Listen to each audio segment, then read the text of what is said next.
Ladies and gentlemen, boys and girls, it's Diego here with your K1 Visa Green Card live stream, getting all your free information on how to process this very difficult to some people process. The K1 visa application can be a little intimidating. It can be stressful. It could be problems if you don't fill out paperwork correctly.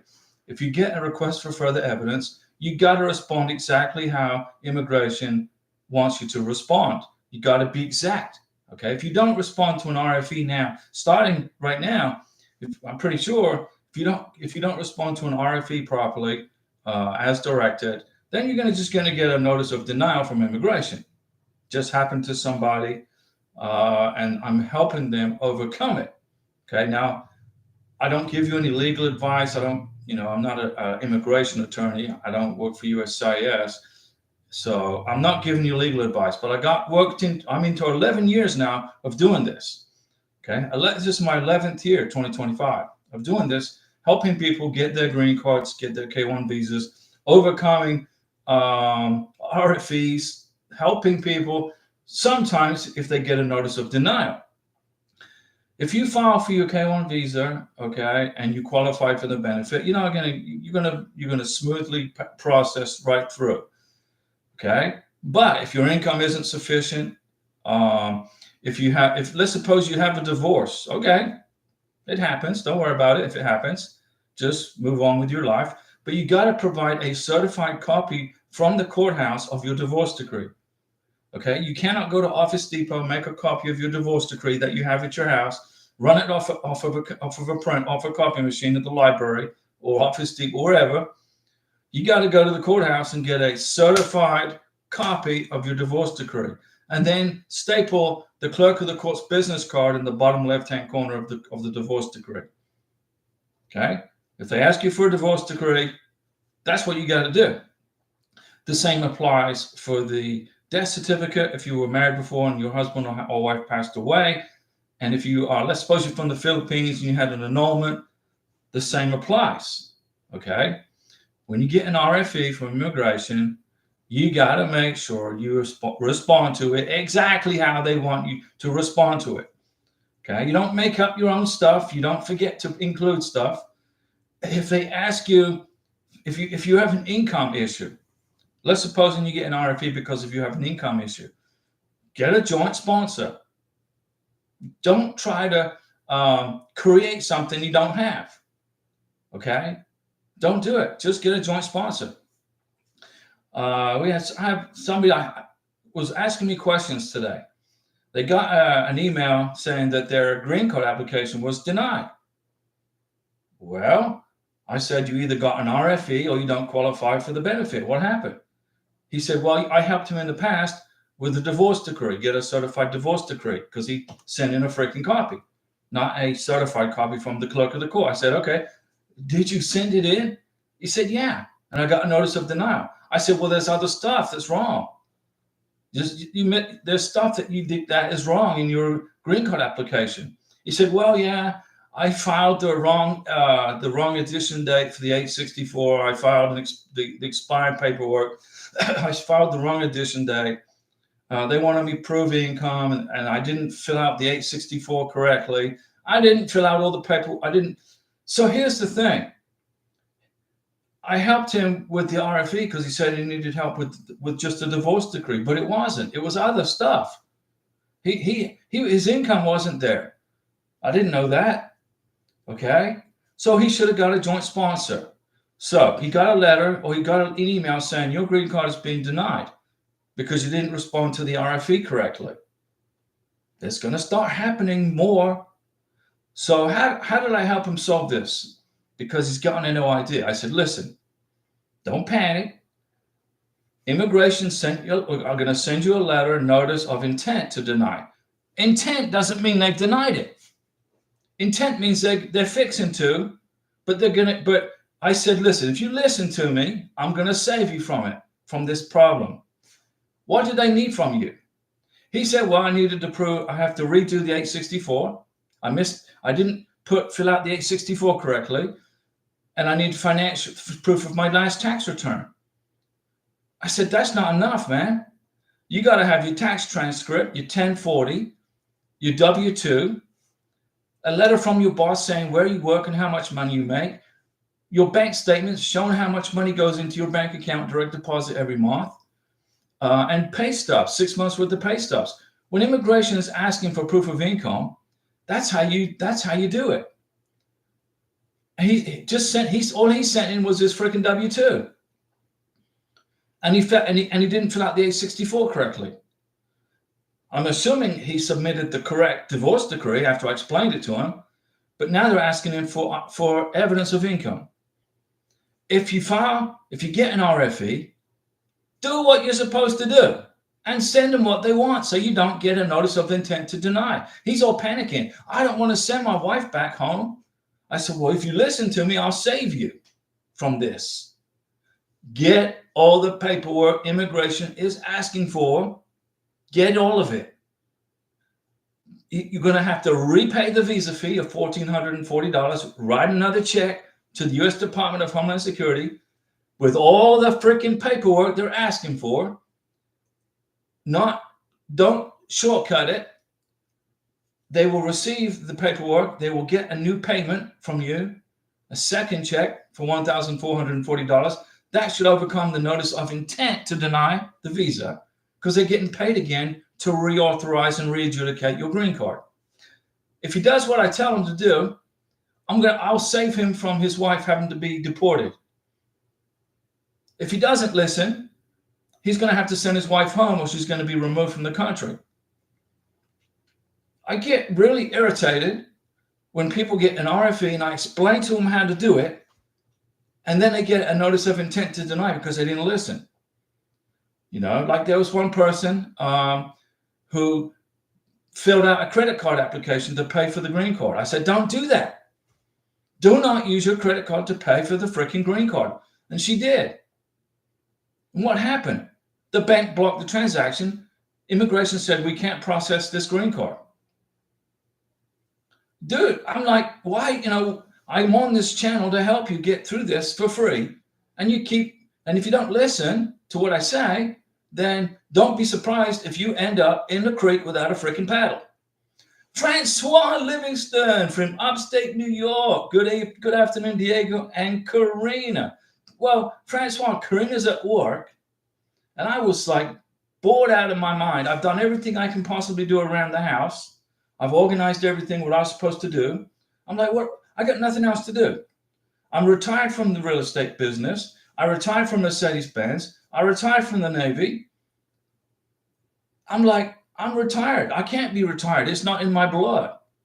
So I'm working, doing a live stream for you guys. And I'm a little irritated when I get a person telling me I got a notice of intent to deny because you didn't freaking listen to me. And Mr. Nahas, good morning, Diego. Mr. Nahas, how are you? How's your family? And Francois, we're at the doctor's office with Hamid's physical. Well, guess what? Here's some mega pixie dust for Hamid's physical, and a Mountain Dew salute for being top of the class, because you listen to me and pay attention to what I say, and you listen to me, and you're going to get Hamid's green card. I know Karina's at work. Always greet the both of you. Yeah, we appreciate that, Francois. Karina's working today. Today's my birthday. Can you believe it? Today's my birthday. I don't know where the time goes. Karina said, I woke up with Karina. She said, Buenos cumpleaños, mi amor. She said, happy birthday. I said, what, today's my birthday? She goes, yeah. I'm like, dang, I forgot. So, you know what? Karina's trying to plan something for my birthday. I said, no. I said, so I went to Walmart at 6 o'clock in the morning because Karina was at work. I went to Walmart at 6 a.m. this morning, and I bought some milk, and I bought a few things that we needed, and I bought some filet mignon. There was like 6 tiny little circles of filet mignon for $20. So I'm going to cook filet mignon with some steak fries for my birthday dinner with Karina. And let's see here. Francois, happy birthday from Hamid and I, Francois, and Mr. Nahas, happy birthday. Look at that. A cake, a present, and all kinds of stuff. Well, thank you, guys. I can't believe it's my birthday. I knew it was my birthday coming up, and then Yesterday, I said, I think, so I mentioned it. And then I woke up and I'm like, dang, it's real. So when I said, Karina's working, I'll do a live stream and answer all your questions for you if you have any questions.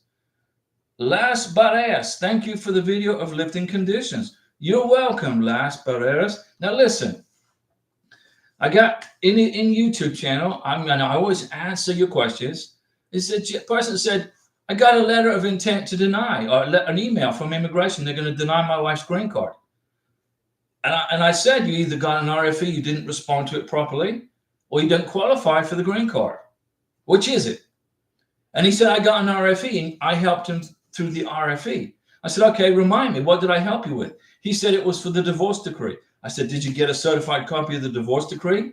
He said, yeah. I said, well, then you're good. What happened? Oh, well, I didn't fill out the 864 properly. I didn't complete the paperwork properly. I used an expired 864. I didn't include my tax return, my 1040. I just put in my W-2. And I said, seriously, how many freaking times have I explained when you need to show financial proof to immigration, you got to have your 1040, your tax transcript, your W-2 or 1099, bank statements showing the direct deposits going in, at least a 12 months worth, a letter from your boss saying, this is where you work, this is how much money you make, this is your position in the company, and 6 months worth of pay stubs. I said, did you include that? Well, no. I said, well, if you had told me that you had a financial issue, I would have helped you. And if you don't make enough money, get a freaking joint sponsor.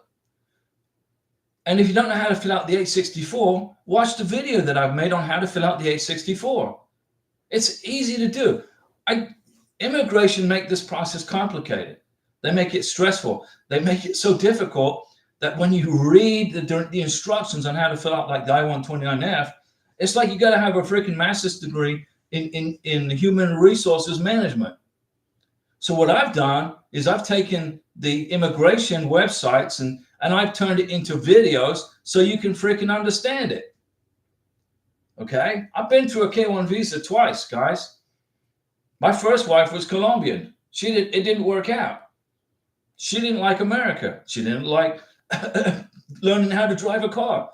She didn't like anything about Florida because of that. She was primarily scared of hurricanes. So I took her home back to Colombia.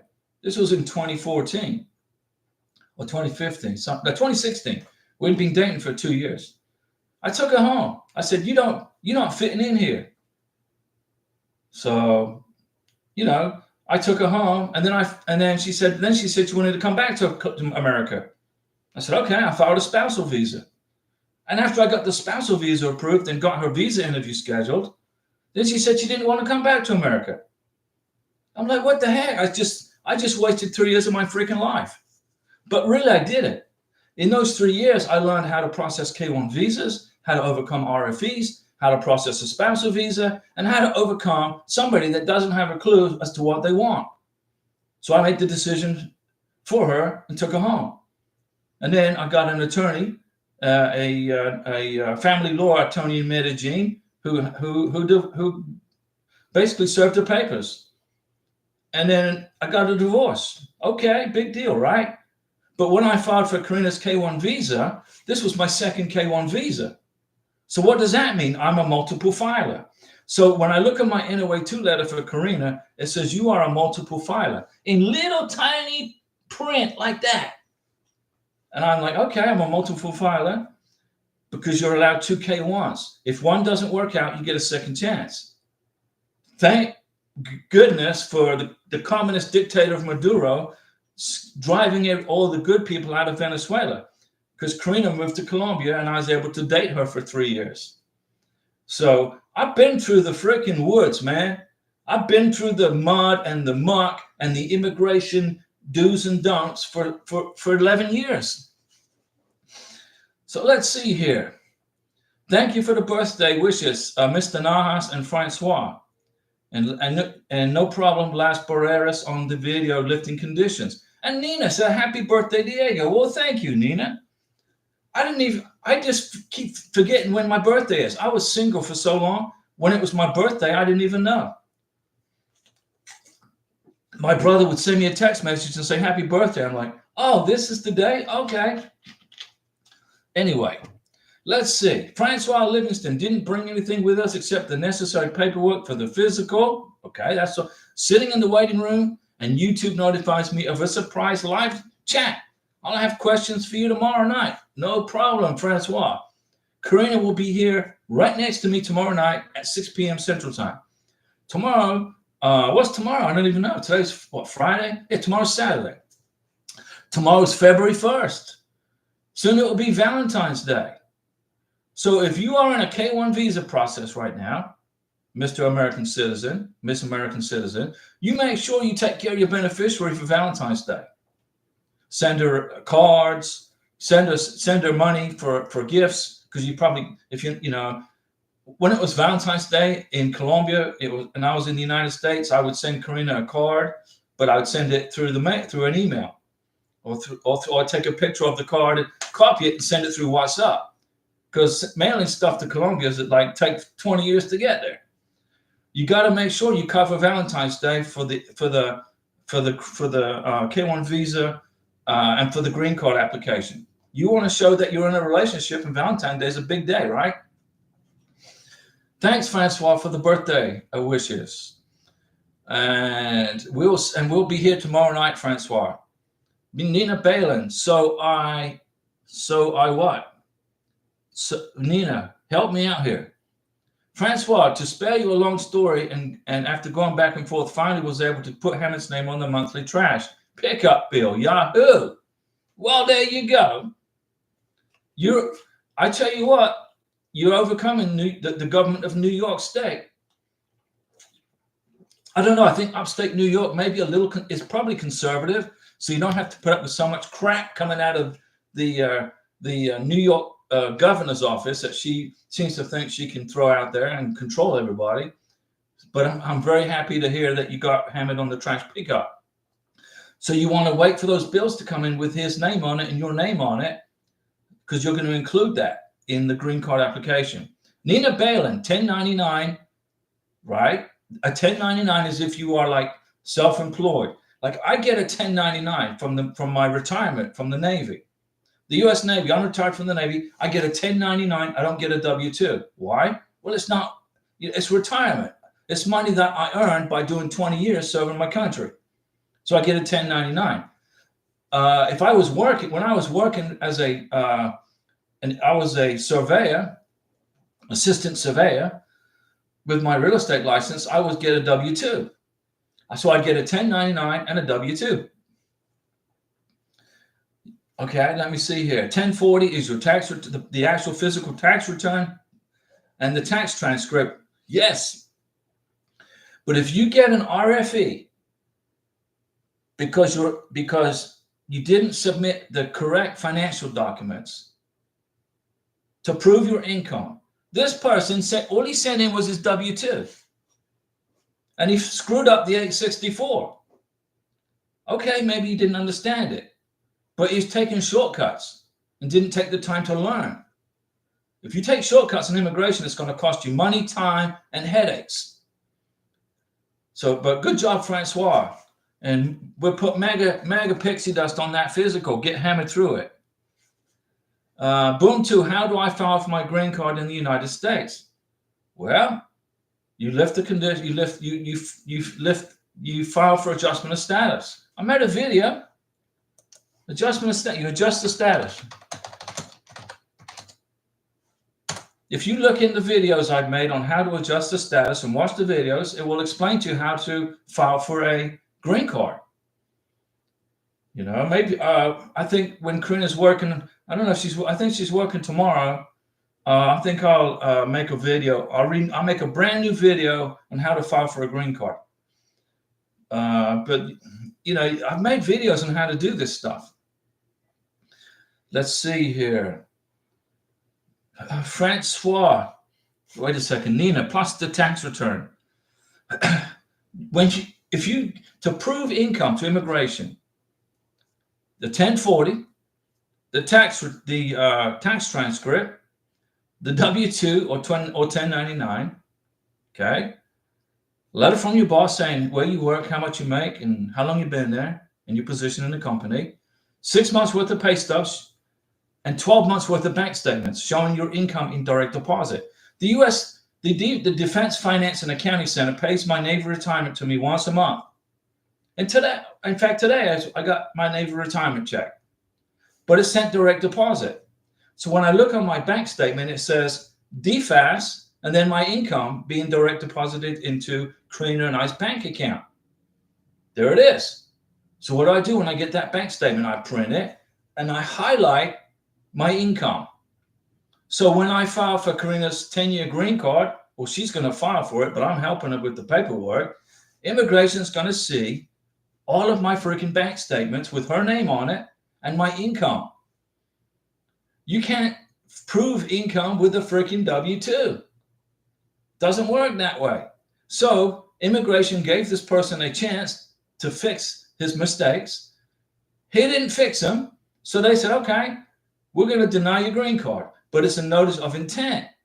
It's not a complete denial. So he's panicking, thinking he's going to have to deport his wife. I said, well, hold on. Here's what you got to do. You're going to resubmit all that freaking paperwork that you're supposed to send them. Write a check to the U.S. Department of Homeland Security for $1,440. You got to, if you get an NOID letter, you got to repay the freaking visa, the green card fee. And then hopefully he listens to me, and then they will then close out the NOID and then issue the green card to his beautiful wife. If you'll listen, now what somebody else would probably do is call an immigration attorney, and then he'd say, "Well, pay me $2,000, and then I'll help you." But I helped him for free because I know how to do this. Let's see here. You need help, boom, to file for a green card. You need help. Well, if you watch the videos I made on green card application, how to adjust the adjustment of status, then you watch the videos and then you'll know how to do it. I mean, I've made the video so easy to understand. It's so easy to understand. But boom, too, let's go over it. You want to file for the green card. What forms are you going to need? You're going to need the 485. Okay? That's what your beneficiary is going to fill out. You're going to need the 864. That's what you're going to fill out. That's the affidavit of support. You're going to need a new 693, the medical exam. You have to repeat the medical exam. You're going to need a copy of your marriage certificate. Marriage certificate. I can't read. My eyes are terrible. Marriage certificate. An original certified copy of your. Listen, are you paying attention? Boom, too. You need a certified copy of the marriage certificate. You need certified copies of any divorce decrees. Staple the business card in the bottom left-hand corner of the divorce decree saying you went face-to-face and got it printed from the courthouse. You're going to need a copy of the K-1 visa. Blown up. Big. Big.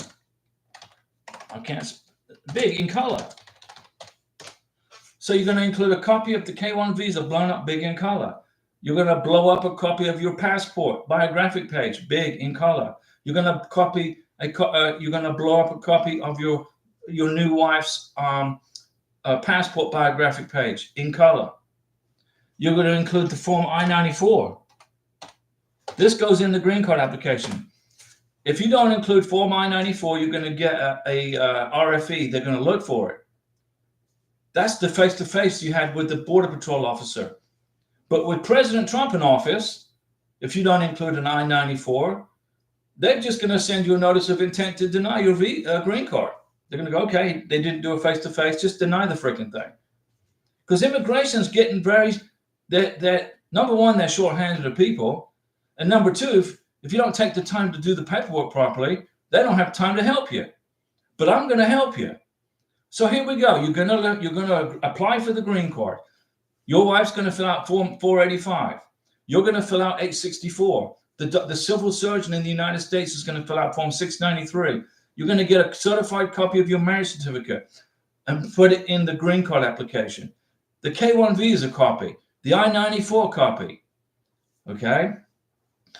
Pictures, photos of the wedding, photos of your relationship over the years. This is my 5th year with Karina. I submitted 4 years worth of pictures for the Karina's green card application. Okay. Receipts from dinner date receipts. Dinner date receipts right here. You're going to put your wife on your bank account as a joint bank account holder. So you're going to get joint bank statements. Both names are going to be on the bank statements. And you want to have it. If you want to get married within 90 days, and then you wait about 50 to 60 days, and you start collecting this evidence: bank statements, dinner date receipts, photos with family and friends, wedding pictures. Okay. You're applying for the green card. What else are you going to do? What else do you need in a green card application? You want to get a green card. What else? You're going to be on the trash bill. You want to put both of you must be on services bills, gas bill, water bill, electric bill, phone bill, and you got to print these bills. You're only probably going to be able to get 2 months worth, but that's okay. What else do you need for a green card application? You're on the service bills. You're on the bill, all the bills, right? You're on the bank statements. You got to prove you live together. How can you prove you live together? Well, get your name on the lease to the apartment complex. Get your name on the deed to the house. You got to prove that you have medical insurance. How do you do that? Well, Karina has my medical insurance. I took her to the military base. I drove to she got to see all these military planes and everything. She got her military ID card so she can shop on base. And I got her on my health insurance. And then when the administrator at the military base had filled out all the paperwork and signed it with her name on it, I said, hey, I need a copy of that. He said, okay. That was proof that she had medical insurance. You got to put your beneficiary on your medical insurance, on your health insurance, on your life insurance, on your car insurance. And you got to print these documents, and you got to put them in your green card application. Okay? So, what are you trying to do with a green card application for the 2-year green card, the conditional residency? What are you trying to do? You're going to prove your income is good, you're living together, you got married, you are both responsible for the bills coming into the house. You had a wedding. Your friends and neighbors and everybody in the neighborhood know who you are because you got pictures of everybody. So it's not a secret wedding. It's a public information.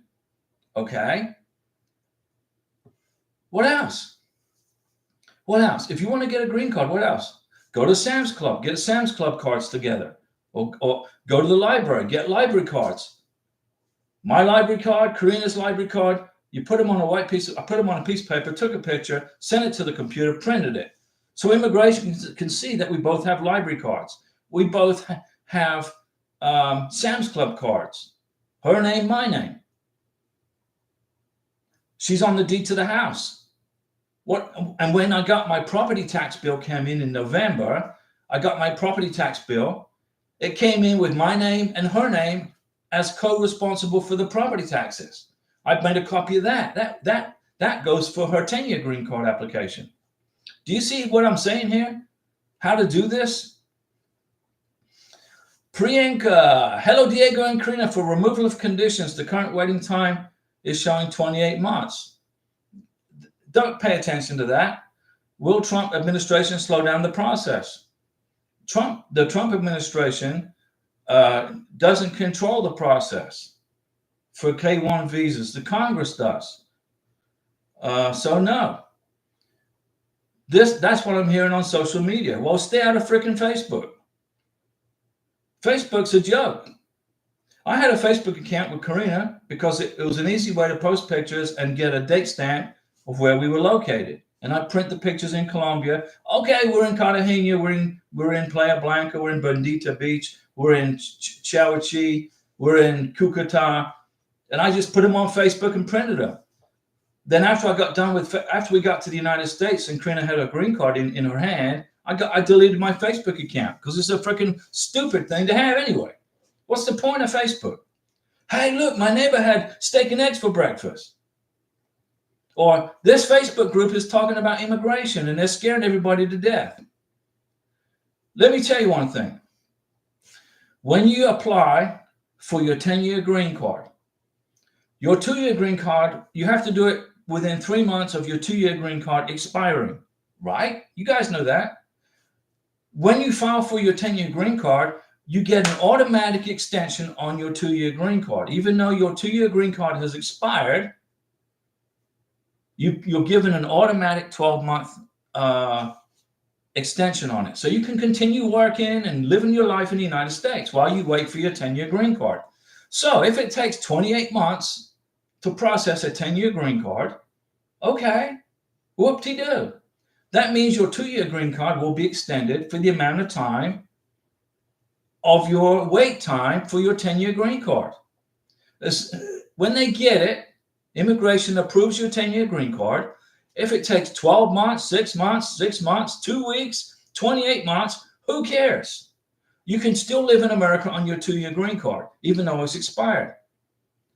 Immigration extends it for you. But it's not going to take 28 months to lift the conditions off of a 2-year green card. It's not going to do that. It's not going to take that long. Maybe 9 months, 6 months. President Trump, is he going to slow down the processing of K-1 visas, spousal visas, green cards? Why would he do that? His wife came to the United States on an H-1B work visa. They met each other, they dated each other, they married each other, and he helped her get her green card. His wife came in and then she got her 2-year green card and her 10-year green card, and now she's a U.S. citizen. Let's suppose it takes 28 months to get a 10-year green card. Well, once you've been married to a U.S. citizen for 3 years from the issue date of your 2-year green card, you can apply for U.S. citizenship. Well, so you go into you apply for U.S. citizenship, you file Form N-400, you can do it online, and then you go to your citizenship interview, but you don't have your 10-year green card yet. Is that your fault? No, it's not your fault. It's immigration. They're slow because they don't have enough people. So you go to you lift the conditions off of your 2-year green card. You must do that in order to go for U.S. citizenship. If you don't lift the conditions off your 2-year green card, you just let it lapse, you're going to get deported once you go in front of an immigration judge. So you apply for your 10-year green card, and it says it's to take 28 months. 28 months to get a 10-year green card. Who cares?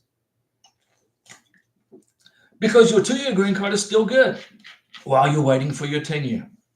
And then if it takes 28 months, you're going to qualify for U.S. citizenship anyway. So you apply for U.S. citizenship, and you go into your citizenship. You take your exam, your 100-question test on the history of our country, the Constitution, the government. You pass the test, and then you do the interview, and they ask you these questions. You go for your U.S. citizenship interview. They ask you, have you left the United States since you've been in America? Have you ever left the country? No, never. Karina, my wife from Venezuela, will say, no, I've never left the United States. I have never once left. Okay, good. Or you might say, well, I had to go to another country to work. My boss sent me to another country to work. And so you would get a letter from your boss telling immigration or telling the Border Patrol so you can come back in that you were sent there on a work assignment. You can do that. Or you can go on vacation. Just don't go on vacation for a year. If you leave the United States for 6 months to a year, your green card will be terminated. Your 2-year. Even a 10-year green card, if you leave the United States longer than a year, your 10-year green card will be revoked. Priyanka, Don't worry about the 28 months. In 3 years from the issue date of your 2-year green card, apply for U.S. citizenship. Make sure you lift the conditions off your 2-year green card within 90 days before it expires.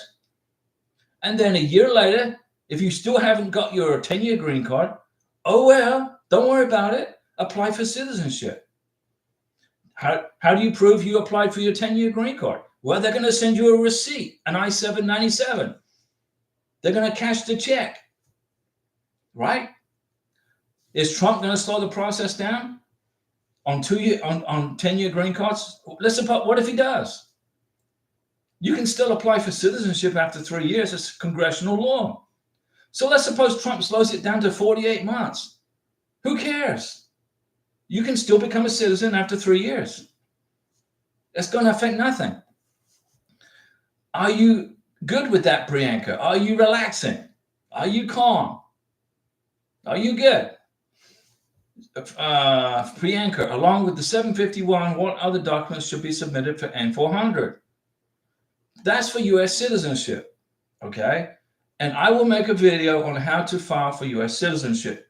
I made the one on the 751, which is to lift the conditions off of a 2-year green card. That's the form you fill out. It's 11 pages long, but I'm going to make a video on how to apply for U.S. citizenship, and I will give you the answers in the video. I just don't have the time to spend all day making videos. I do them as I do it. I got stuff. I got other things, other responsibilities, but I'm going to make the videos for you guys. Do we have to send the N400 with the 751? No, you don't.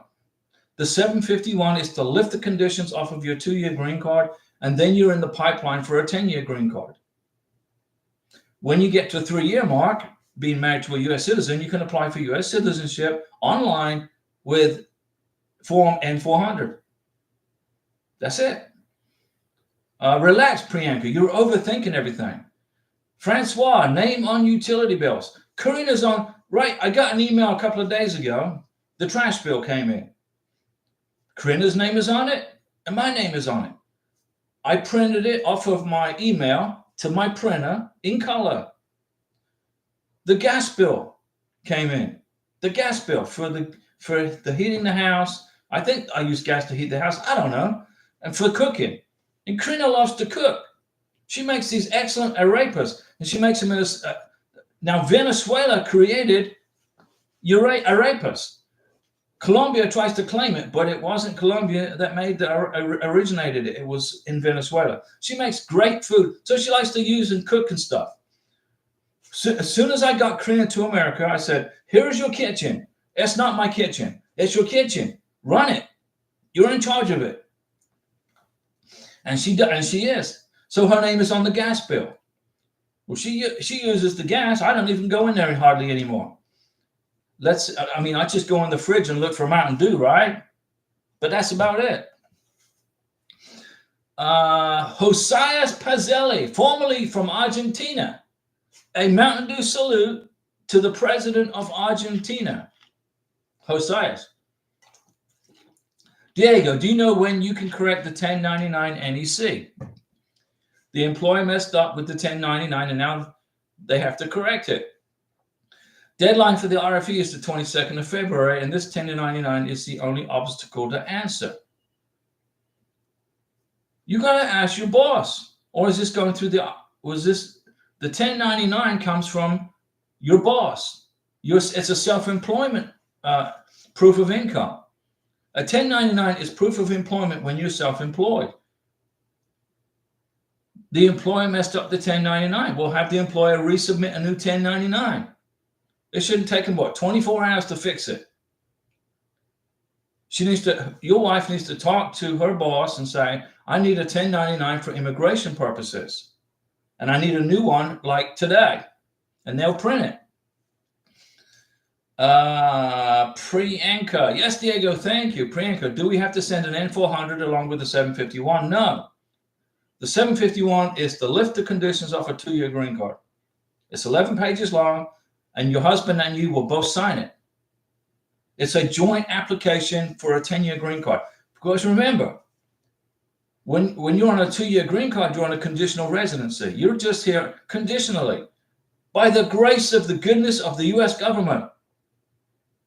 They're giving you 2 years to see if the relationship lasts, to see if you like America, to see if you want to become an American and assimilate into our country. You got 2 years. And I'm sure, I got no doubt that you're going to do it. Karina's employee of the quarter at her job. She started work there. Within 6 months or 5 months, she was nominated for employee of the quarter. She didn't get it the first time, but then she got it this time. Yeah, employee of the quarter. She's been there, what, 7, 8 months? I'm going to get a certificate. She's going to get a certificate, employee of the quarter for this quarter, 2025. It'll be probably October, November, December 2024. I'm going to put it in her 10-year green card application. Employee of the quarter. She's well liked at work. She's a hard worker. She's creating something for this country.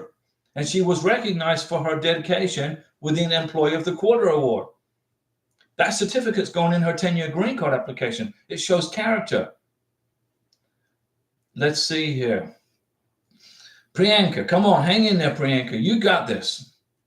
Nina Balin, if I want to keep my Dutch passport, what then? Well, keep it. If you're getting close to your Dutch passport expiring, go to the Dutch consulate. It's the Netherlands, right? Or are you from the Curacao Islands, the island of Curacao, north of Venezuela, which is Dutch territory? Nina, I'm trying to remember if you're from the Curacao. But if you have a Dutch passport and it's getting ready to expire, you go to the Dutch embassy in the United States in Washington, or you maybe do it online, and you can renew your Dutch passport, and you can have a Dutch passport and a U.S. passport if you want. Priyanka, thank you, Diego, for your patience. Hey, I'm the most patient person on the planet. Remember, I've been through 2 K1 visa processes, a spousal visa process, then Karina's K1 process. I spent 3 years of my life wasted. I basically was married to a Colombian, and it was just a total 3-year waste of time. And I had to wait 36 months just to be told by her she didn't want to come here. I'm like, okay, good. I don't get overly excited about stuff. I was a Navy guy 20 years. Stuff happens. I've been in situations where you got to be cool, calm, and collect, right? She said, I don't want to be in America. I said, all right, you stay in Colombia. But I don't want to get a divorce. I said, well, you're getting divorced. I'm not going to live here and you're going to live there and we're going to be married. That ain't working. So I got it done. Boom. You got to take action. You got to be proactive. And then Karina moved to Colombia in 2017 because she got sick of living under a communist dictatorship. And I started dating her I dated her for 3 years. So I'm glad she moved to Colombia, because if she hadn't relocated to Colombia, I never would have met her. So everything happens for a reason. God is in control of everything. Just my opinion. Okay, whether you believe in God or not, that's fine. But in my opinion, in my life, God is in control of my life, and He controlled everything that happened to me, good and bad. The bad were experiences to learn from. It was lessons. What did I learn from that 3-year nightmare with that Colombian lady? I learned how to process K1 visas and spousal visas. I learned how to overcome visa interview issues at the embassy in Colombia. I learned a ton of stuff. I got a PhD in green cards and K1s. Now I'm using all this knowledge right here because I went through it with Karina to help you guys. So I'm a patient person, you know. Let me see. Francois Diego, YouTube commercial came up. I missed your answer about the TurboTax. I didn't see the question. I didn't see your question on TurboTax. I don't use TurboTax. I got Karina's W-2. So I got Karina's W-2 right here. And I got my 2 1099s right here. And I'm going to go into the IRS website, irs.gov. I'm going to download the IRS document 1040 for 2024 taxes. I'm going to fill out the 1040 on the computer. Karina's going to sit next to me. I'm going to show her again how to do it. Then I'm going to go to the tax tables and I'm going to find out how much the government wants to steal out of my wallet. And then I'm going to fill out the piece of paper that says, if you owe money, this is what you got to fill out the form. And I'm going to fill out the form that says I owe money. Okay. And then I'm going to find the correct address to mail it. I think in Florida, it goes to North Carolina. Filling out a tax return is easy. Okay, so I got a 1040 filled out. I'm going to sign it. Karina's going to sign it. I'm going to print two copies. I've got the original for the IRS. I've got a copy for me and a copy for immigration for Karina's 10-year green card application. When you file for a 10-year green card, you want to show at least 2 joint tax returns. 2 minimum. 3 would be good, but most of the time it's going to be 2. Okay? So I don't know what's the question about TurboTax. I never use it. I never use TurboTax. I don't use it. I've been doing my own taxes for 40-something years. I just do it myself. It's not difficult. The only time taxes came difficult for me was when I had a house that I was renting out. Then I was a nightmare. Then I had a nightmare with taxes when I had stocks.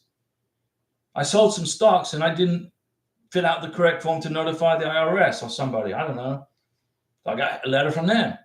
So, but filling out a basic 1040 for your income tax is easier to do. But hopefully Trump gets rid of the IRS. And then we don't have to pay taxes anymore. Wouldn't that be nice? He's created an ERS, an External Revenue Service.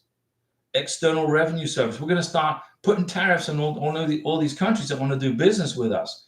Eventually, all the tariffs will make enough money where they don't have to take money from us in income. That's the plan, I think. I think that's the plan. Let's see what happens. Trump's got 4 years to do it. And then he's got a Congress he's got to put up with, and he's got a Senate he's got to put up with. If he can overcome the Congress and the Senate, you know, there's a bunch of crybabies in the Congress. They like taking money out of our wallets so they can go on their vacations. See what happens. Let's see here. Nina Balin, when applying for my 10-year green card.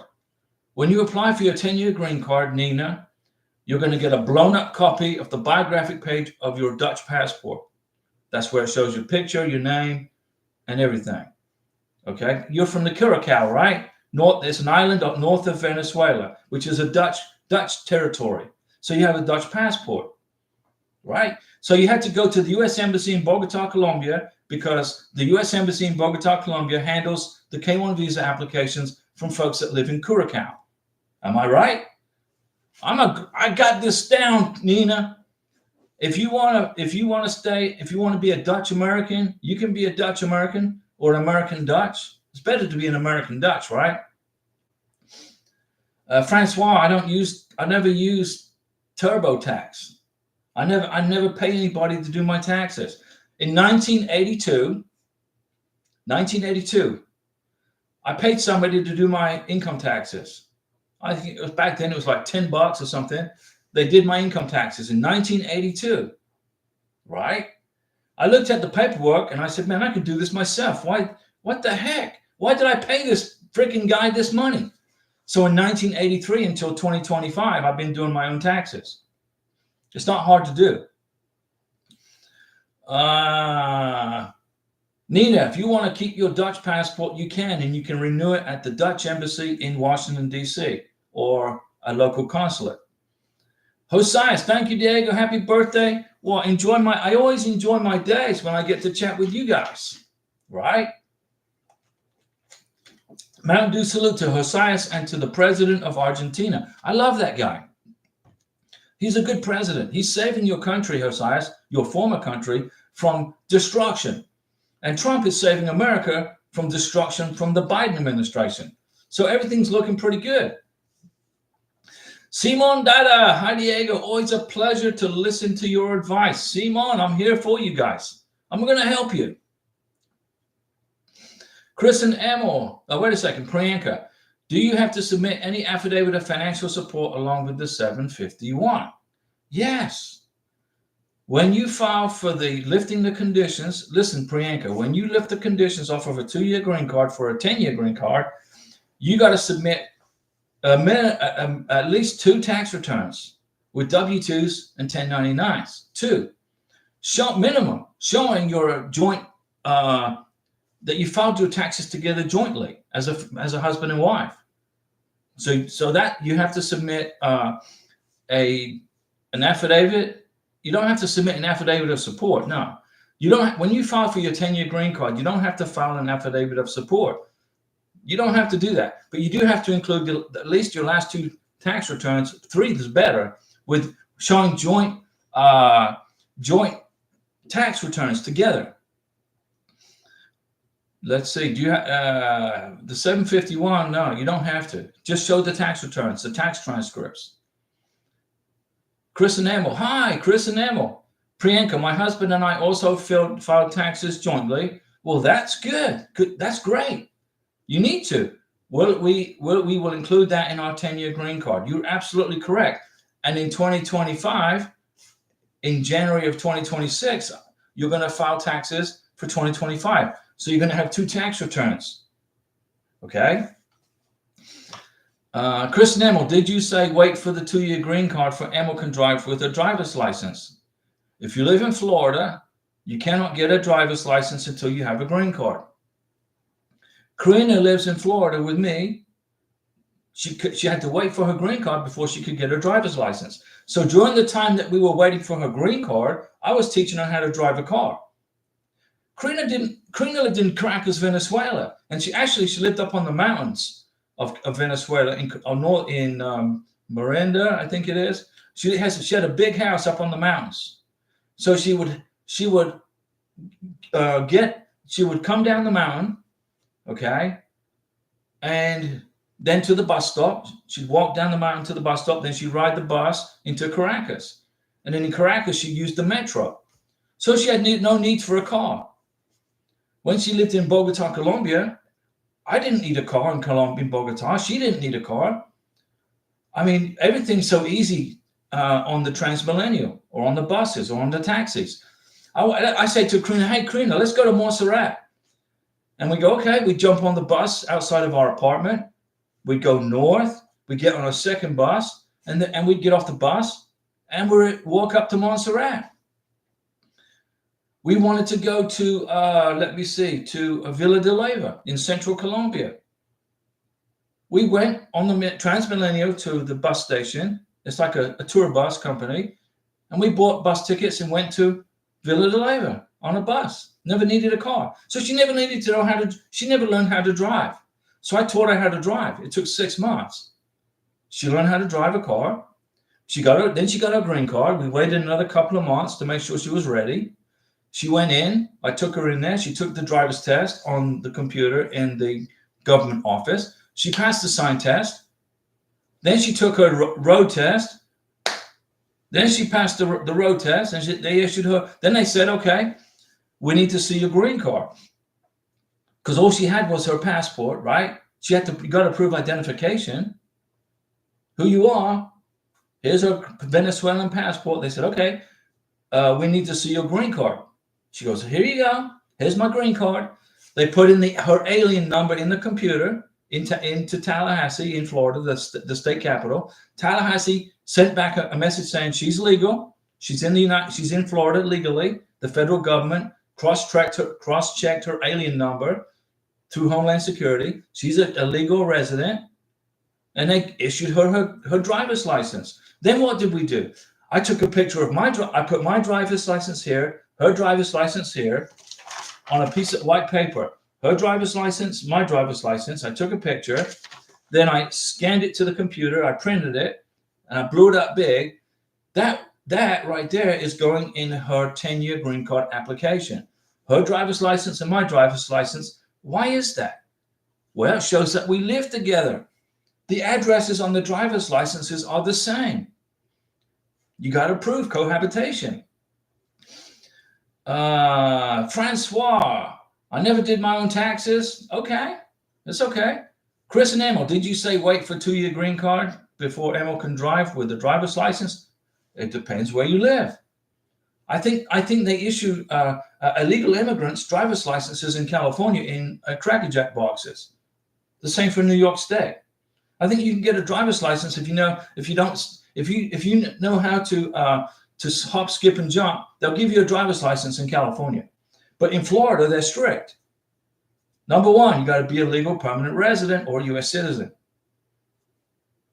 If you're a legal permanent resident, you got to prove it.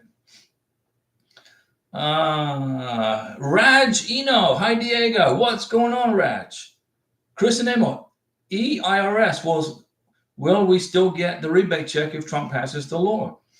Chris and Emma, if Trump eliminates the IRS and goes to an ERS where the U.S. government is funded by tariffs and not by income tax, partly, and it's going to be funded by corporate taxes, obviously, but not by income taxes.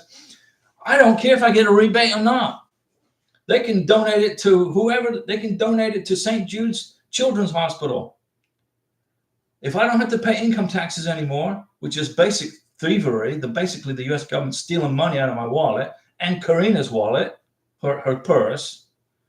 Back in the 1901, 1902, 1910, 1920, somewhere in there, we didn't pay income taxes. Americans didn't pay income tax to the government. They funded the government from tariffs from countries around the world. If you want to do business in America, you're going to pay a price. And then the government would collect the money from the different companies in different countries and use that money to fund the government.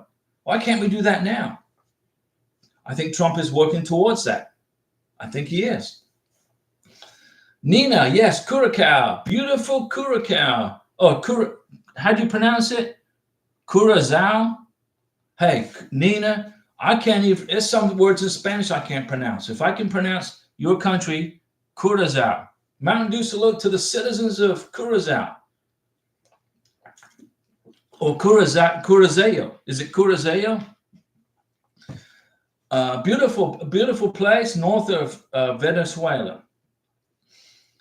Francois Livingston, Diego, Hamid was told he can drive in New York with his Moroccan driver's license. Don't do it. I don't care what those idiots in New York say. Don't do it. I told him, no way. It's risky. You're absolutely right. If I want to go back home country, let me see. He can drive when he gets his green card and get his New York driver's license. Absolutely. Ladies and gentlemen, boys and girls, do not drive in the United States of America until you have a green card and a driver's license from the state from where you live. President Trump, bless his heart, he's removing people out of this country who should not be here pretty darn quick. And they're crying like babies. Well, you snuck into my country illegally. You broke the immigration laws, so you're a criminal. If I snuck into Colombia, they would arrest me, throw me in jail, and deport me. Same for Mexico. Trying to get a visa to go visit Ghana is very difficult. I mean, all countries around the world have an immigration process. If I was to go into Australia, if I was to enter Australia illegally, they would find me, throw me in a deportation tank, put me in a holding cell, and deport me. And then they would block me from re-entering Australia for 3 years. Australia is strict. Why is it the United States of America, when they start removing people from this country who are in this country illegally, are the bad guys? Why are they why is everybody having protests in front of Trump's hotel in Las Vegas? Because Trump's removing criminals from our country. If I was Trump, I would have ICE agents hang out around Trump Tower. And then when they start protesting and crying in their freaking, in their Wheaties, because they're going to be removed from the country for breaking our laws, then the ICE agents could just jump. Hello, how do you like Trump Tower? Get in the back of my ICE van. You're going back home. Trump's it's not going to stop you coming here, guys. If you come here legally. His wife is from Slovakia. She came in on a work permit, got a green card, got citizenship. Trump's not going to stop you from coming to this country if you come here legally. He's going to make the process a lot more stricter, obviously, to help weed out the fraud. But if you come to America, don't drive here until you have a driver's license and your green card. What if you have an Australian driver's license? You're from Australia. You're in America waiting for your green card, and you get in a bad accident and you hurt somebody. It's your fault. ICE is going to hear about it. You're going to go to the police station. You're going to get processed for a felony drunk driving or whatever it is you did. And then what are they going to do? They're going to send you back to Australia, and your green card processing will stop. But if you're in America and you have a 2-year green card and a driver's license from, let's say, New York State, and you get into an accident, you're hit, and it was your fault, the consequences will not be so harsh on you. It'll be processed through the local court system. Immigration may hear about it, but it's not a good idea to drive in America without a U.S. driver's license and your green card. Francois, the state of New York, is ran by incompetent idiots. The governor of New York is an idiot, incompetent, horrible individual. And that's just my opinion. If you like the governor of New York, then that's fine. That's your opinion. But I can't stand her. She's not a good person. So I got a ding on my phone, an email. Francois, Diego was told he can drive in New York. Don't do it. Francois, TurboTax is free for me, though I pay into a work. Okay. Well, if TurboTax is free, use TurboTax.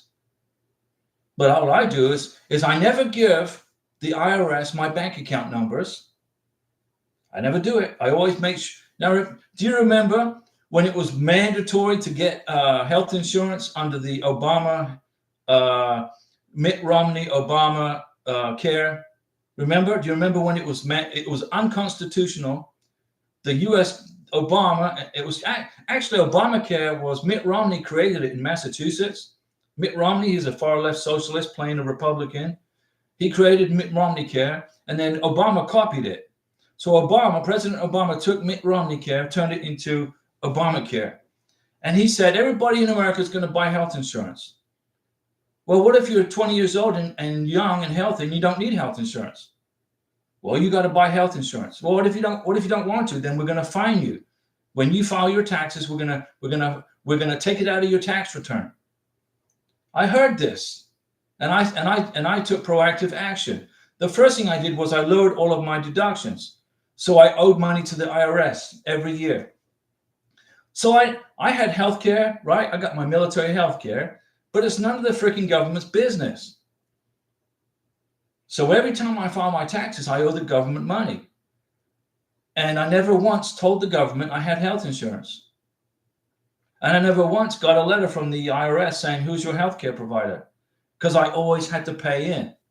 But if they owed me money and I hadn't notified the IRS that I have health insurance, they would have said, well, if they owe me $500, they would have penalized me probably that whole thing and said, you don't have health insurance. You can't prove it.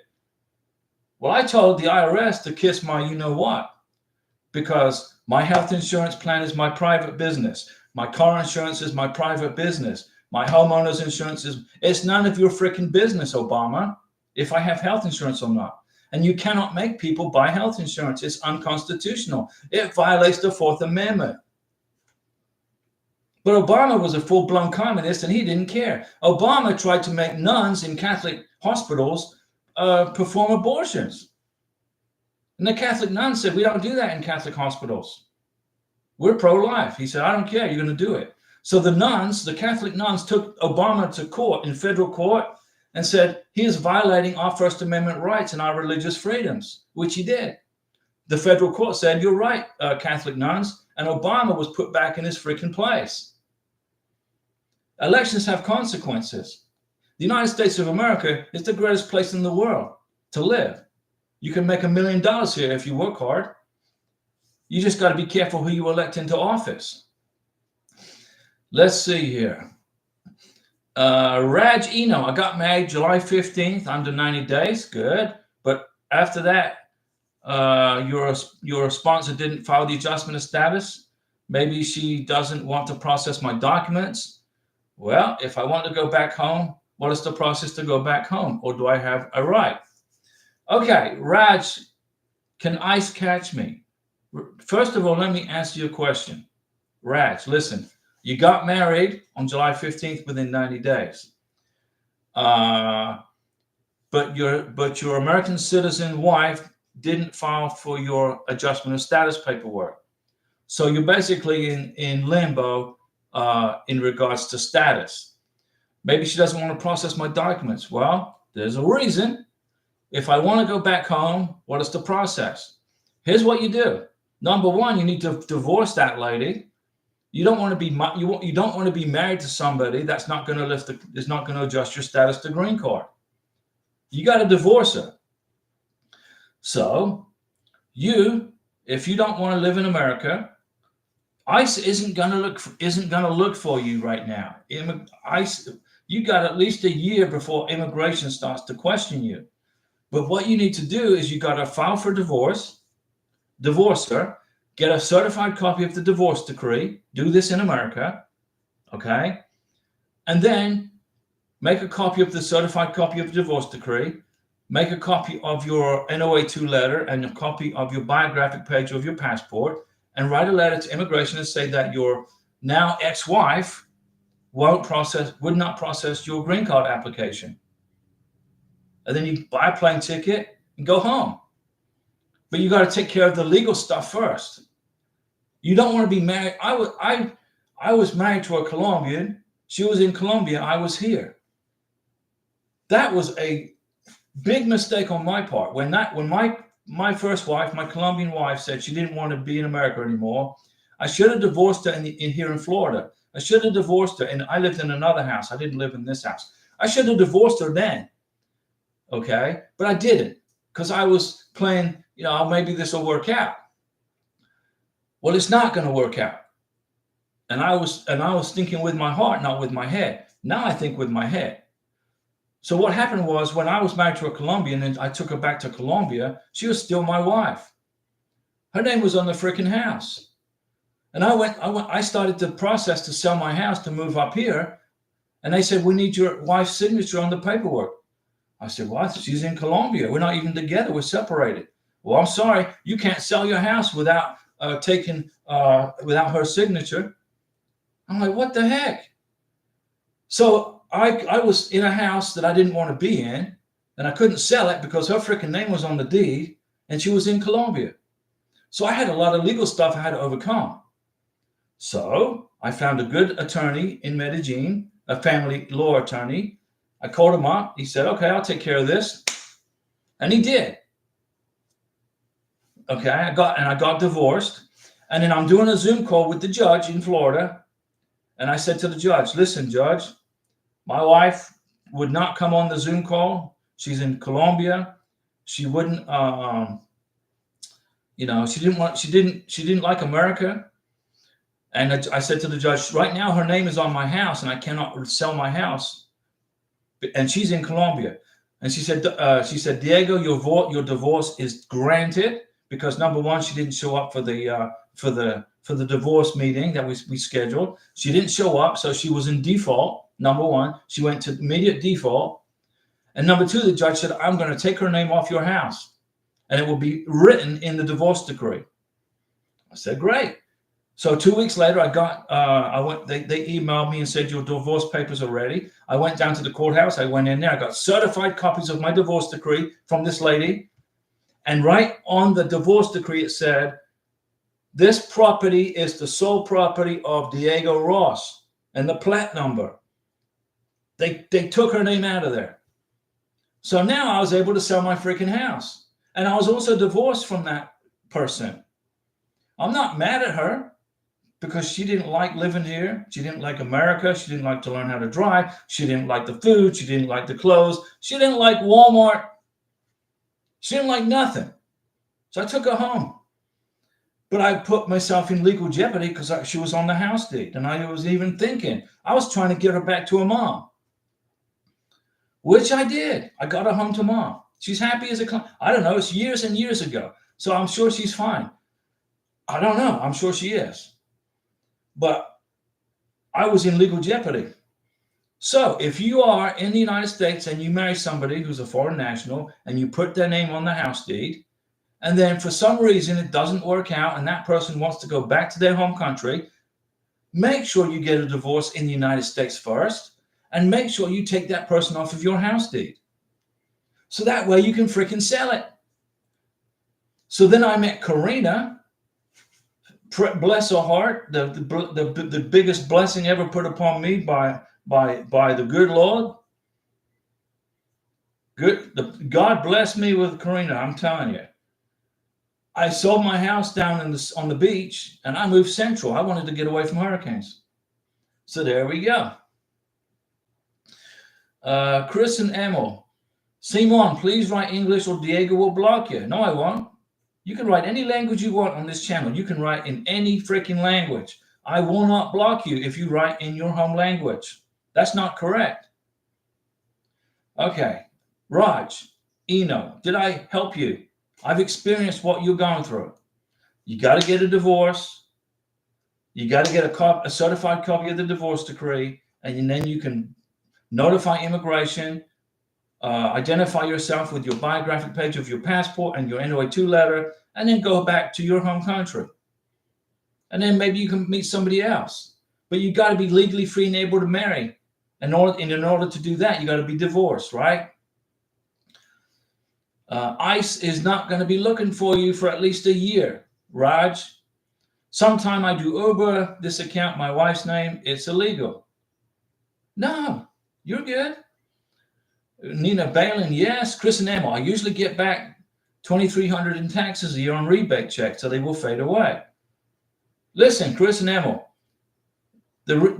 when you say you're getting back $2,300, that's money that you paid in and the government stole from you, and they're just giving it back to you. So you're just getting your own money back. I don't want to pay the IRS any more money, but I have to because it's the law. So I follow the law, right? But Trump's looking at it. Trump is looking at the entire U.S. government, and he's dismantling it and rebuilding it where it runs efficiently. He's getting rid of all the fluff. He's getting rid of all the fat. You got members of Congress, Democrats and Republicans, who are big fat pigs with their noses in the trough of taxpayer money, buying things they don't need for their constituents to buy votes, for the most part. Now, Matt Gaetz didn't do that. Congressman Gaetz, who's no longer our congressman, but he didn't do that. But there's a few exceptions. Okay, Senator Rick Scott doesn't do that. Senator Marco Rubio, now the Secretary of State, he didn't do that. But there's a bunch of those freaking Republican, Democrat congressmen and congresswomen who like to take your money, Mr. American citizen, legal permanent resident, and spend it in their districts on BS crap stuff. Let me see here. Rebate checks become irrelevant, Chris.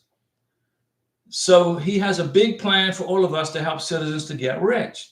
Yeah, less taxes and hard work.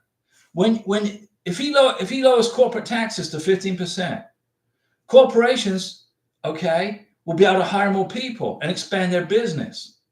What happens when you do that? Right? What happens? More job growth. Democrats and some Republicans seem to think that they know how to spend your money better than you do. And it is a freaking crime. They say, why? Corporations need to pay their fair share. To who? The freaking government? The IRS? For what? To pay for what? To pay for the study of squirrels in the South Georgia?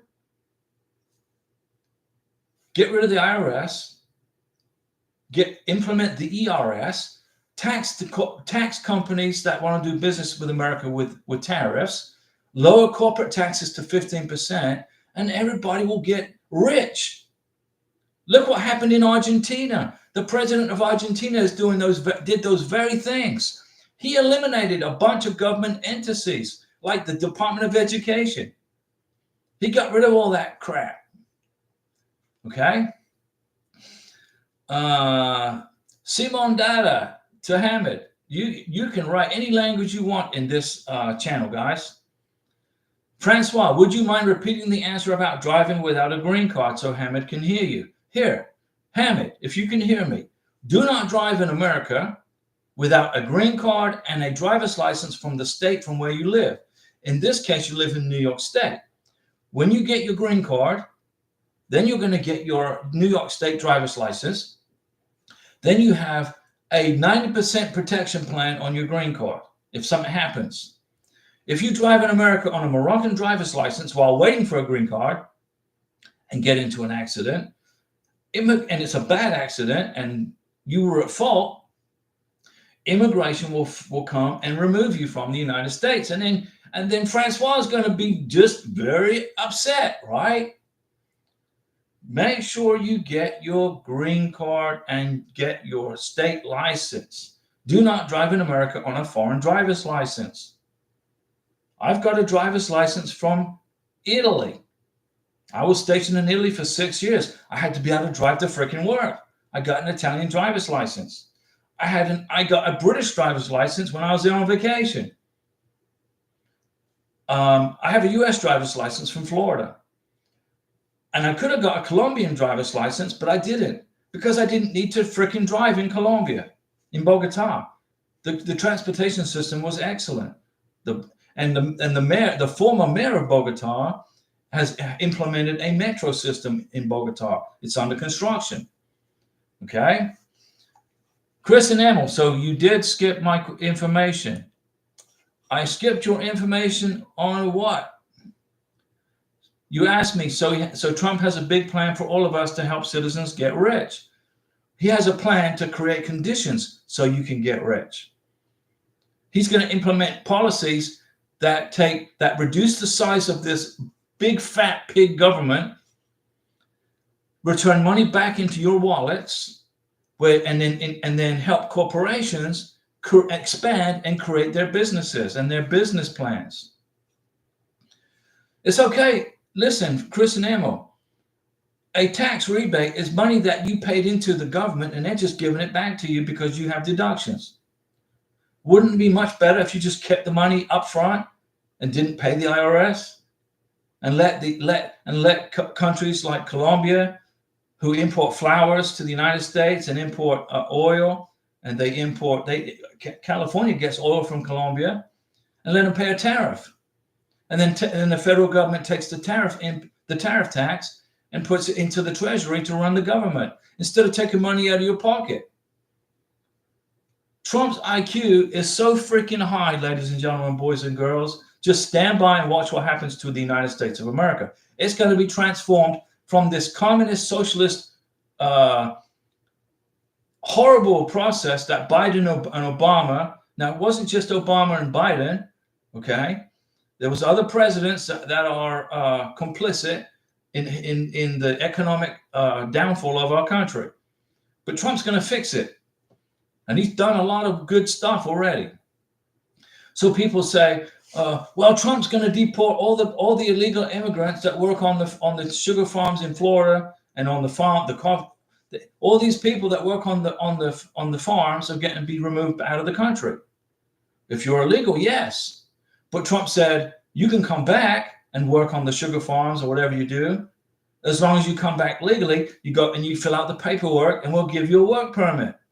You get a medical exam. We do a police check. We make sure you're not a criminal. And we'll give you a work permit. And then you come back to the job you were at. Trump is not going to stop you from working the sugar fields or the farms in the United States if you are in this country legally. If you are in the United States as an illegal immigrant, you have violated U.S. congressional law and you're going to be removed from the country. And it's happening day after day. And these people are crying, well, we're going to destroy the economy of South Florida. How's that? How are we going to do that? You go back to wherever it is you came from, and then you do if you pass a police check, you pass a medical exam, you'll get a work permit for, let's say, 5 years, and you can come back and work on the farms or wherever it is you were doing. Trump's not stupid. We need foreign workers. We need folks we need engineers, doctors, even pilots, let's say.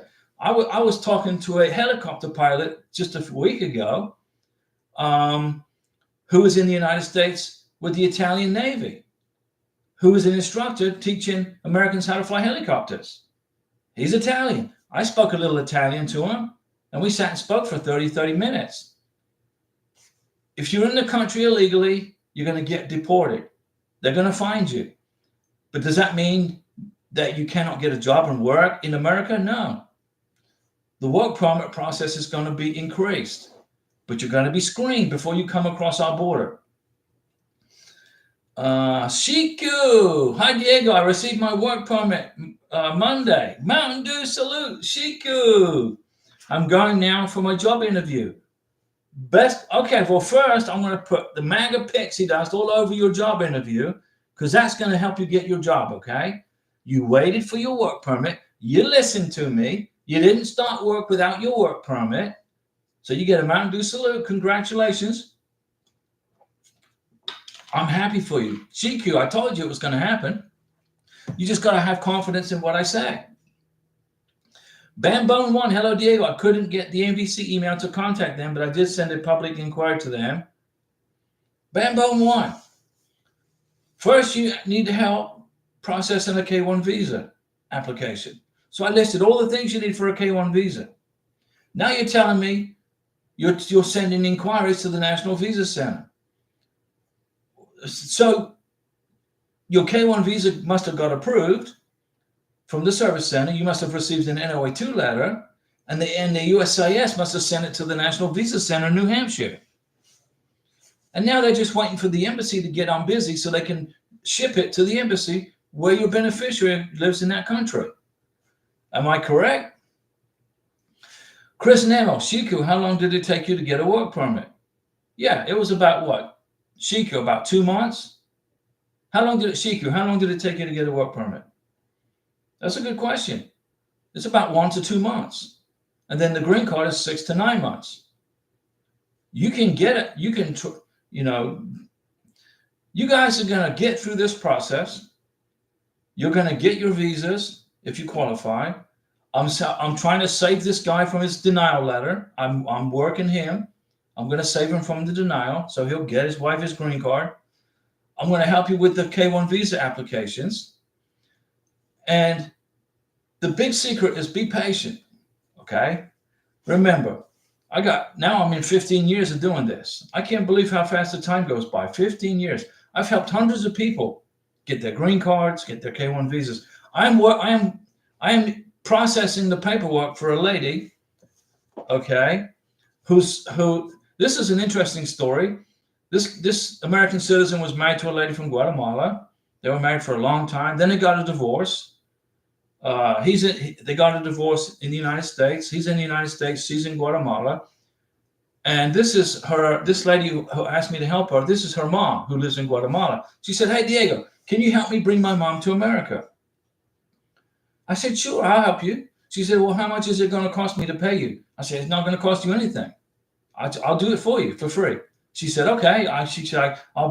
She couldn't believe that, but I'm for real, because she knows about the channel. She watches it. And I said, so you want to bring your mom to this country as your dependent, as her daughter. You're a U.S. Her daughter's a U.S. citizen. She said, well, she's now wants to remarry my dad again because they've been divorced for years. And I said, okay, hold on, time out. You don't bring her here on an I-130 as daughter trying to get mom over here. It's a bit of a long process. I said, are they engaged to be married? Your mom and your dad, they reconnected? They're going to get married to each other? She said, yeah. I said, well, I'm not going to do the I-130. Let's do a K1 visa. You can marry, if you marry somebody and divorce them and it's the same person, you have to wait 2 years before you can reapply for that person to come to this country again. But it's been like 20 years for these people. She said, a K1? I said, yeah, a K1 visa will get you here quicker. She said, I didn't think about it. I said, well, that's why I'm here. I know how to do this. So I told her, forget the I-130, So I'm going to process a K-1 visa, the whole package for her, to bring her mom to America so she can remarry her dad. How about that? Bam Bone 1, my case was sent to the National Visa Center December 8th, but my approval letter expires in March and I haven't received a letter from the NVC. So can you advise me to contact the NVC? Okay, Bam Bone 1. So now I understand. You filed a K-1 visa, it got approved, you got your NOA-2 letter, and it's got 4 months on the NOA-2 letter. The USCIS mailed your approved K-1 visa package to the National Visa Center, and you're getting worried because your NOA-2 letter is going to expire. Well, if you maintain contact with the NVC, if you send the National Visa Center inquiries and check in with them, that extends your NOA-2 letter. But if you basically just totally ignore if you don't make any contact with immigration for the next 4 or 5 months, then the K-1 visa will be closed as abandoned. If immigration don't hear from you, they'll close your case and they will consider an abandoned application. So here's what you got to do. Bam Bone 1, send inquiries to the NVC every 2 weeks and check in and say, hey, I'm just doing a check-in on my fiance's K-1 visa application. What's the status? Every time you do that, immigration makes a note in their computer and your NOA-2 letter is extended. My wife, Karina, from Venezuela, her NOA-2 letter expired September 16th, 2023. I couldn't schedule a K-1 visa interview for her in Bogota, Colombia till November 16th, 2023. So her NOA-2 letter had been expired for 2 months. But was I worried about it? No, because I was in contact with the NVC. And then when the NVC responded back to me, they said, your case is pending transport to Bogota, Colombia. I said, okay. Then I got the in transit. Then it got to Bogota, Colombia. Then I sent an email to the embassy in Bogota, Colombia. I said, hey guys, I'm just checking in on my fiance's K-1 visa application. They emailed me back the next day and said, we've received your case from the NVC and we're not yet ready to process it. We will send you an email when we're ready to process it. That extended the NOA-2 letter. 11 days later, I got the packet 3, packet 4 email from the embassy in Bogota, giving me instructions. Now we're in October, giving me instructions on how to schedule the visa interview and the biometrics. So my fiance, in the time when I scheduled her visa interview in Bogota, her NOA-2 letter had been expired for 2 months. But it wasn't a problem because I had email evidence. I would send the inquiries to the NVC, I print them. Then I send emails to the embassy and I print them. Here's my evidence. Here's my communication with the immigration folks. This keeps the K-1 visa from being closed out. You said I couldn't get the NVC email to contact them, but I did send a public inquiry. That's the same thing. A public inquiry is communication with their National Visa Center. You're good, Bam Bone 1. Man, do salute, because you're stressing this and you shouldn't be. Good job. Good job. But I'm going to put a bunch of pixie dust, MAGA pixie dust, all over your K-1 visa application. And you're going to hear from the NVC and then the embassy, and then you're going to get the case processed. James. Hello, Diego. How are you? I'm good. Thank you, James. How is your family? How is Karina? She's great. Karina's at work, and I got bored, and I'm doing the live stream. But I'm gonna end it soon because I want to get something to eat. It's been 10 days since our case was sent to the Department of State. That's the National Visa Center. How long should it take for us to get a welcome letter? It could take anywhere from 30 to 90 days. 30 to 90 days. Just be patient. In 30 days from now, or it's been 10 days. In 10 days, in 20 days, in 30 days, in 20 days from now, send an inquiry to the NVC. Check in with them. That will extend your NOA-2 letter. Okay, guys. Any questions, ladies and gentlemen? I'm going to go eat something, and then I'm going to plan our vacation. I'm going to go take Karina in March. In March, she's having her birthday. I'm going to take her somewhere really cool for her birthday. And so I'm going to take the laptop so we can do a live stream from wherever it is we are, as long as I got internet. I'm going to take my Canon M50, my tripod, maybe the gimbal, Karina's cell phone, and I'm going to plan an excellent vacation for Karina for her birthday, and I'm going to make a video about each part of it. Karina's big trip. And then guess what? When we come back from our vacation, I'm going to take her somewhere for a week. She gets a week off every year, so I'm going to take her somewhere for a week. And in that week, I'm going to make videos, and I'm going to keep the boarding passes of the plane, right? I'm going to keep the hotel receipt. I'm going to keep the dates. We're going to go on dinner dates together in this place, all these different restaurants. I'm going to use my credit card, and then Karina's going to use her credit card. She's going to buy some food on her credit card. I'm going to buy stuff on my credit card. She's going to buy souvenirs on her credit card. And we're going to get a bank statement from our trip with my name and her name on the bank statement showing stuff that we bought on the vacation. Plus lots and lots of pictures. Okay? And all that evidence is going to go in her 10-year green card application. Our vacation. In May, we're going to go somewhere for probably a couple of days. I got a military function I got to attend in San Diego. I'm going to bring Karina with me so she doesn't get to miss San Diego. She's going to get to visit San Diego. That'll be in May. Guess what I'm going to do? We're going to stay at a hotel, which has been set aside by the military. I'm going to pay for it, and Karina's going to pay for the incidentals. So on that bank statement, it's going to be our trip to San Diego and the hotel, and maybe I'll take her to the San Diego Zoo. Maybe I'll take her to, I don't know, what is there to do in San Diego? There's a museum, the Intrepid Museum. There's stuff to do.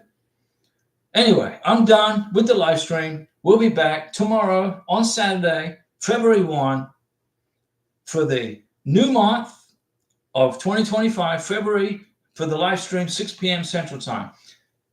See you tomorrow and I hope you learned something today on the channel. Every time I do a live stream, I want you to learn something. All right, guys. See you guys tomorrow.